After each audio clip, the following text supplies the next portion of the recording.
तर मित्रांनो, रात्रीच्या 12 वाजता अखेर गोळी खावीच लागली. सकाळी उठून बघतोय तर काय ह्या पंख्यावानी आपलं डोकं कसं गर गर गर गर घुमाईल.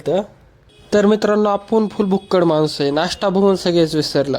असो, तर आज होता आपल्या कॉलेजचा पहिला मिड सेमचा पेपर. तर मग कॉलेजला जाण्यासाठी एकदम टिपटॉपमध्ये रेडी. पेपरचा टायमिंग 3:30चा होता, पण जरा आपण लवकरच निघालो होतो कारण आपल्याला 2-4 फॉर्मवर सह्या घ्यायच्या होत्या.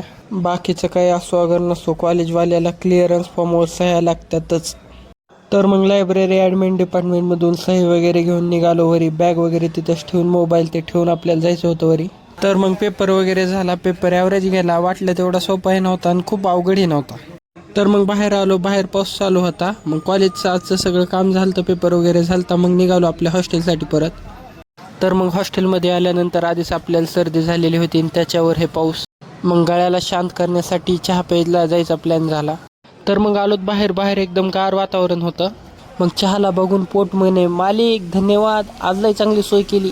तर मग आम्ही घेतो चहा पिऊन, तुम्ही घ्यायचा फॉलो करून. धन्यवाद. जय शिवराय. भेटूया पुढच्या ब्लॉगमध्ये.